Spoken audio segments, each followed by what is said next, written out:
அனைவருக்கும் வணக்கம். நம்ம இன்றைக்கி ஃபினோ பேமெண்ட் பேங்க்கில் எதை பற்றி பார்க்க போகிறோன்னா, நம்மளோட ஃபினோ ஐடிக்கு அதை வேலட்டுக்கு எப்படி நம்ம பணத்தை வந்து கொண்டு வர்றது அப்படின்னு சொல்லி பார்க்க போகிறோம். இது பல வகையில் கொண்டு வரலாம்.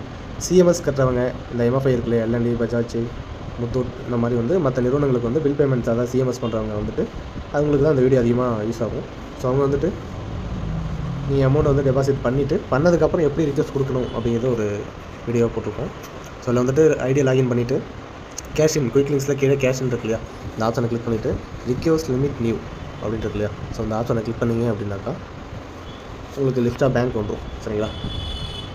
ஸோ இதில் வந்து நீங்கள் எந்த பேங்க்கில் வந்து டெபாசிட் பண்ணீங்களோ அந்த பேங்க்கோட சலானை வந்து அதை வந்து நீங்கள் அப்டேட் பண்ணிக்கணும். இப்போ எங்கள் எக்ஸாம்பிளுக்கு வந்து ஒரு கனரா பேங்க். சரிங்களா? ஸோ அந்த கனரா பேங்க்குங்கிற பிரான்ச்சில் கனரா பேங்க்கில் வந்து டெபாசிட் பண்ணியிருக்கோம். எவ்வளோ ஒரு சலானுக்கு வந்து பார்த்தீங்கன்னா குறைஞ்சது ஒரு 5 லட்சம் வரைக்கும் பண்ணுவீங்க. அதுக்கு அதிகபட்சம் 5 லட்சம் வரைக்கும் பண்ணுங்கள். அதுக்கு மேலே பண்ண வேணாம். சரிங்களா? அப்படி இருக்குன்னா 2-3 சலானாக போட்டு கட்டுங்க. ஸோ பேங்க்கை போட்டோடனே ஆட்டோமேட்டிக்காக அக்கௌண்ட் நம்பர் வந்துச்சு. ஸோ ஒரே ஒரு அக்கௌண்ட் நம்பர் தான் கனரா பேங்க்கு. ட்ரான்சாக்ஷன் டைப் இதில் வந்து பார்த்தீங்கன்னா நம்ம கேஷுங்கிற மூடில் தான். முன்னாடி வந்து யூபிஐ அந்த மாதிரி இருந்துச்சு. இப்போ ஆட்டோமேட்டிக்காக யூபிஐயில் டேரெக்டாக அக்கௌண்ட் நம்பர் போட்டு வரதுனால அது எடுத்துட்டாங்க. ஸோ இதில் வந்து கேஷ்னு சூஸ் பண்ணிங்க. அடுத்து வந்துட்டு பார்த்தீங்கன்னா சேனல் நேமில் வந்து கிளிக் பண்ணிங்கன்னா 2 ஆப்ஷன் காட்டும். Cash deposit machine, cash deposit at branch. So நீங்கள் கேஷ் டெபாசிட் வந்து மெஷினில் பண்ணிங்கன்னா மெஷினை சூஸ் பண்ணிங்க. கேஷ் டெபாசிட் அட் பிரான்ச்சுனா பிரான்ச்சை சூஸ் பண்ணிங்க. சரிங்களா? ஸோ இப்போ பிரான்ச்சை சூஸ் பண்ணியாச்சு. பிரான்ச் கோடு என்ட்ரு பண்ணியாச்சு. பிரான்ச்சோட நேம் போட்டு ட்ரான்சாக்ஷன் ஐடி எனக்கு தெரியாது. அப்போ எப்படி நம்ம ட்ரான்சாக்ஷன் ஐடி தர மாட்டாங்க. ஸோ ட்ரான்சாக்ஷன் ஐடி எனக்கு தெரியாது பேங்க்கில் டெபாசிட் பண்ணுறது. நான் எப்படி பண்ணுறதுன்னா அந்த இடத்துல வந்து பார்த்தீங்க அப்படின்னாக்கா அந்த பிரான்ச்சோட ஐஎஃப்எஸ் கோடு, அந்த பிரான்ச்சோட ஐஎஃப்எஸ் கோடை போட்டுட்டு ரிக்வெஸ்ட் கொடுத்தீங்கன்னா உங்களுக்கு அப்ரூவல் ஆகிடும். சரிங்களா? அதுக்கடுத்து வந்து பார்த்தீங்கன்னா டெபாசிட் அட் பிரான்ச்சு, அதுக்கப்புறம் டேட் ஆஃப் டெபாசிட். நீங்கள் எந்த டேட்டில் டெபாசிட் பண்ணுவீங்களோ அந்த டேட்டை சூஸ் பண்ணுவீங்க. ரிமார்க்கில் உங்களோட மொபைல் நம்பர், இல்லை நீங்கள் டெபாசிட் பண்ணும்போது ரிமார்க் போட்டு அவங்க அப்டேட் பண்ணியிருந்தாங்கன்னா அந்த நம்பர் போட்டுங்க. சரிங்களா?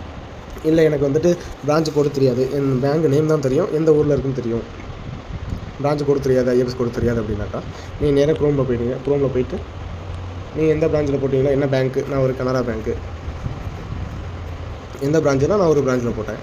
ஸோ அந்த பிரான்ச் நீங்கள் எந்த பிரான்ச்சில் போட்டிங்களோ சூஸ் பண்ணிங்க. பிரான்ச்சு கோடு அண்ட் ஐஎஃப்எஸ் கோடு இதில் வந்துட்டு சர்ச்சில் போய்ட்டு நீங்கள் எந்த பேங்க்கில் டெபாசிட் பண்ணீங்களோ அந்த பேங்க் போட்டுங்க. ப்ளஸ் எந்த பிரான்ச்சில் டெபாசிட் பண்ணி அதை போட்டுங்க. அந்த பிரான்ச்சோட கோடு ஐஎஃப்எஸ் கோடு அப்படின்னு சொல்லி போட்டிங்க அப்படின்னாக்கா சர்ச் கொடுத்தீங்கன்னா உங்களுக்கு ரிசல்ட் ஒன்று வரும். சரிங்களா? ஸோ அந்த இதில் கிளிக் பண்ணி போனீங்க அப்படின்னாக்கா உங்களுக்கான இது வந்துடும். ஸோ நான் சர்ச் பண்ணதுக்கான இது வந்துடுச்சு. ஸோ இதில் வந்து பார்த்தீங்கன்னா நான் வந்து ஐஎஃப்எஸ் கோடை காப்பி பண்ணிட்டேன். எந்த பிரான்ச்சுங்கிறதுக்கு நான் டைப் பண்ணலை. ஸோ அதுக்கு பதிலாக நான் என்ன பண்ண போகிறேன்னா நான் காப்பி பண்ணிக்க போகிறேன். நீங்கள் டைப் பண்ணுறதுனாலும் பண்ணிக்கலாம், காப்பி பண்ணி பேஸ்ட் பண்ணுறதுனாலும் பண்ணிக்கலாம். அது உங்களோட இருக்கும். சரிங்களா? ஸோ நான் வந்து ஐஎஃப்எஸ் கோடு இந்த பிரான்ச்சு வந்து காப்பி பண்ணிட்டேன். ஐஎஃப்எஸ் கோடில் வந்து பார்த்தீங்கன்னாக்கா காமனாக பிரான்ச் ஐஎஃப்எஸ் கோடில் தான் பிரான்ச் கோடும் வரும்.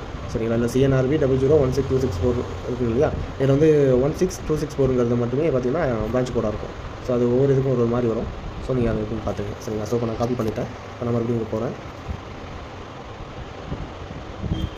ஓகே.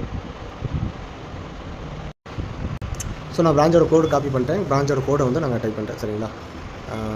6264 முன்னாடி வந்து பார்த்தீங்கன்னா ஐஎஃப்எஸ் கோடோட ஆர் நம்பர் வரும் இல்லையா, ஸோ 01 ஆட் பண்ணிட்டேன். பிரான்ச்சோட நேம் என்னங்கிறத நான் காப்பி பண்ணிட்டேன். நான் காப்பி பண்ணிக்கிறேன், நீங்கள் டைப் பண்ணிக்கிறீங்க. இல்லை ட்ரான்சாக்ஷன் ஐடி எனக்கு தெரியாது இல்லையா, ஸோ அந்த பிரான்ச்சோட ஐஎஃப்எஸ் கோடு போட்டுட்டேன். ஐஎஃப்எஸ் கோடு போட்டதுக்கப்புறம் அந்த CNRB அவங்க பிரான்ச்சுக்கு முன்னாடி வந்து இந்தியன் பேங்க்னா IDIPன்னு வரும் இல்லையா.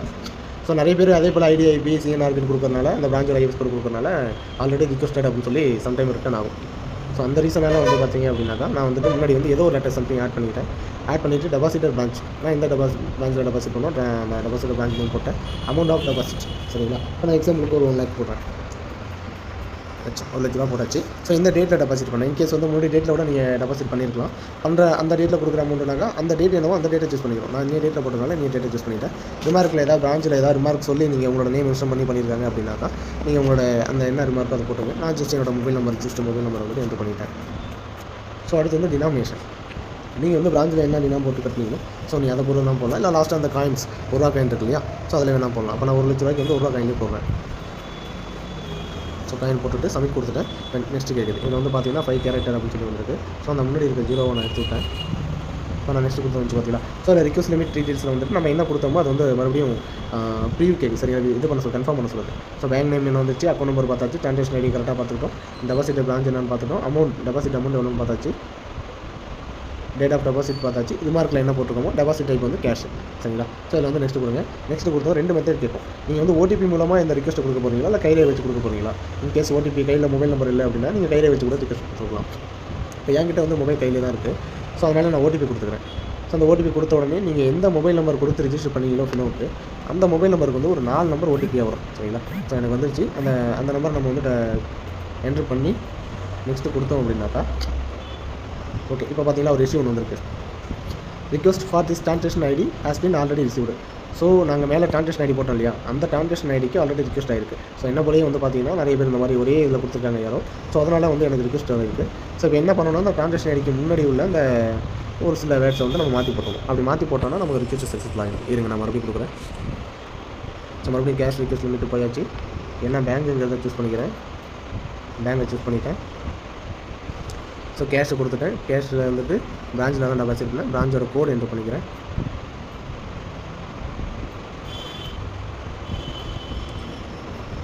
பிரான்ச் கோடு என்ட்ரு பண்ணிட்டேன். பிரான்ச்சோட நேம் என்னங்கிறத என்ட்ரு பண்ணிக்கிறேன். ஸோ ட்ரான்சாக்ஷன் ஐடி இந்த இடத்துல தான் நமக்கு இஷ்யூ வந்துச்சு. சரிங்களா? ஸோ இங்கே வந்து ஐஎஃப்எஸ்சி கோடை போட்டாச்சு. ஐஎஃப்எஸ்சி கோடுக்கு முன்னாடி உள்ள லெட்டர்ஸ் மாற்ற போகிறேன். சரிங்களா? ஸோ இந்த மாதிரி ஏதோ சம்திங் கொடுத்துட்டேன். அடுத்து வந்து மறுபடியும் டெபாசிட்டர் பிரான்ச் வந்து விடு என்ன பிரான்ச்சோ போட்டுக்கிட்டேன். டெபாசிட் அமௌண்ட் வந்து எவ்வளோன்னு கேட்டிருக்காங்க. ஸோ அதையும் நான் என்ட்ரு பண்ணிக்கிறேன். அடுத்த டேட் ஆஃப் டெபாசிட் ரிமார்க்கில் வந்துட்டு நீங்கள் எதுனா கொடுத்துக்கலாம். இன்கேஸ் வந்து ரிமார்க் இருக்குன்னா.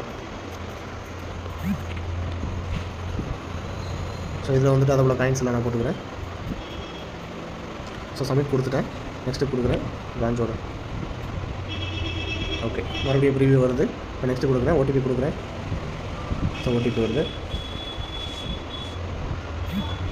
ஓகே ஸோ இப்போ பார்த்தீங்களா யுவர் ரிக்வெஸ்ட் சக்ஸஸ்ஃபுல்லி இன்சர்ட்டட். இந்த மாதிரி ட்ரான்சாக்ஷன் ஐடியில் நீங்கள் கொடுக்கும்போது இந்த மாதிரி தப்பாக வருது அப்படின்னாக்கா, ட்ரான்சாக்ஷன் ஐடி வந்து நீங்கள் மாற்றிட்டீங்க அப்படின்னா மறுபடியும் உங்கள் ரிக்வெஸ்ட் வந்து கம்ப்ளீட் ஆகிடும். சரிங்களா? ஸோ இது வந்து ஃபினிஷ் கொடுத்துருங்க. ஸோ இப்போ நான் வந்து ஃபினிஷ் கொடுத்துட்டேன். இப்போ நான் ரிக்வெஸ்ட் கொடுத்த ஸ்டேட்டஸ் எப்படி எந்த ஸ்டேட்டஸில் இருக்குது அப்படின்னு சொல்லி செக் பண்ணணும் அப்படின்னாக்கா, மறுபடியும் அதே குயிக் லிங்க்ஸில் வந்து கேஷ்ங்கிற ஆப்ஷனை கிளிக் பண்ணிங்க அப்படின்னாக்கா, கேஷ் இன் ஸ்டேட்டஸ்னு ஒன்று இருக்கு இல்லையா.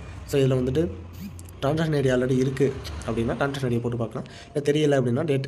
ஸோ இந்த டேட்டில் ரிக்வெஸ்ட் கொடுத்தோம். நான் வந்து இந்த டேட்டில் கொடுத்தேன். ஸோ ரிக்வெஸ்ட் கொடுத்தேன். கரெக்டாக நான் வந்து பார்த்தீங்களா இப்போ தான் கொடுத்தேன். அதுக்குள்ளே ஏறிடுச்சு. ஸோ ஒவ்வொரு பேங்க்கும் ஒரு சில டைம் பேங்க் சர்வர் பொறுத்தும் ஏறும். உங்களுக்கு கிரெடிட் ஆகிடுச்சுனாக்கா உங்களுக்கு மறுபடியும் அப்ரூவல் கொடுத்துருவாங்க. நம்ம கொடுத்த இப்போ ஒரு 2 செகண்ட் கூட ஆகலை. ஸோ அதுக்குள்ளே பார்த்தீங்கன்னா 5/6 கொடுத்தோம். இங்கே 5/6 கொடுத்துருக்கோம். இங்கே 5/7 பார்த்தா சம்திங் டேட் டைமில் பார்த்தீங்கன்னா உங்களுக்கு கிரெடிட் ஆகிடுச்சு. சரிங்களா? ஸோ இது வந்து பார்த்தீங்கன்னா இதோட ஸ்டேட்டஸ் வந்து சக்ஸஸ். ஸோ இதை போல் வந்துட்டு நீங்கள் வந்துட்டு செக் பண்ணிக்க வேண்டியதான். இன்கேஸ் வந்து முன்னாடி டேட்டில் உள்ளது என்னோட ஸ்டேட்டஸ் என்னன்னு செக் பண்ணணும் அப்படின்னாலும் சரி, நீங்கள் மறுபடியும் இதில் ஃப்ரம் டேட்டும் டூ டேட்டும் எந்த டேட்லேருந்து எந்த டேட் வரைக்கும் உங்களுக்கு தேவையோ அந்த டேட்டை போட்டு நீங்கள் செக் பண்ணிங்க அப்படின்னாக்கா அதோட ஸ்டேட்டஸ் உங்களுக்கு வரும். சரிங்களா? ஸோ இதில் வந்துட்டு அதோட ஸ்டேட்டஸ் என்ன, சக்ஸஸா, அமௌண்ட் எவ்வளோ, ரிக்வெஸ்ட் டேட் என்ன, ரிக்வெஸ்ட் டைம் என்ன, ரிமார்க்கில் என்ன போட்டுருக்கோம் அதில் ஆல்ரெடி நம்மளுக்கு வந்துடும். ஸோ இதை வச்சு நம்ம வந்துட்டு செக் பண்ணிக்கலாம். சரிங்களா? ஸோ பேங்க் டெபாசிட் இருந்தாலும் சரி, பிரான்ச் மெஷின் டெபாசிட்டாக இருந்தாலும் சரி, யாருமே வந்து டினாம் இல்லாமல் யாரும் வந்து டெபாசிட் பண்ண போகாதீங்க. சரியான டினாமினேஷன் கையில் இருந்தால் மட்டும் மெஷின் டெபாசிட் போங்க. இன்கேஸ் வந்து மெஷினில் மாட்டிக்கிச்சு அப்படின்னாக்கா, நம்ம பேங்க்கில் போய்ட்டு எழுதி கொடுக்கணும் அப்படின்னாக்கா, உங்களுக்கு சரியான டினாம் இருந்தால் தான் ஈஸியாக இருக்கும். சரிங்களா? ஸோ இதுவே வந்து உங்கள்கிட்ட டினாம் இல்லை அப்படின்னாக்கா அவங்க என்ன சொல்கிறாங்களோ அதுதான், ப்ளஸ் அவங்க சொல்கிற வரைக்கும் நம்ம வெயிட் பண்ணி ஆகும். இன்கேஸ் நம்மள்ட்ட சரியான டினாம் இருக்குது, எடுத்துகிட்டு போகிறோம், ஒரு 5 கட்டு 500 கட்டு எடுத்துகிட்டு போகிறோன்னா, 500 கட்டில் 5 கட்டில் 500 நோட் இருக்குது அப்படின்னாக்கா அதில் ஒரு 450 நோட்டு டெபாசிட் பண்ணிட்டோம். சரிங்களா? ஸோ ஒரு நோட் ஏதோ சம்திங் மாட்டுது அப்படின்னாக்கா, அந்த மாட்டின அமௌண்ட் மீதி எவ்வளோ அமௌண்ட் டெபாசிட் பண்ணோமோ அந்த அமௌண்ட்டு ப்ளஸ் எவ்வளோ கையில் இருக்குது அந்த அமௌண்ட்டு நம்ம மைனஸ் பண்ணோம் அப்படின்னாக்கா, என்ன டினாம் வருதோ அந்த டினாம் தான் உள்ள மாட்டிருக்கு. சரிங்களா? ஸோ அதனால் வந்துட்டு எப்போ டெபாசிட் பண்ண போனாலும் சரியான டினாம் இல்லாமல், பிரான்ச் டெபாசிட் பிரச்சனை இல்லை உங்களுக்கு, மெஷின் டெபாசிட் மட்டும் எப்போதும் கவனமாக இருங்க. சரிங்களா?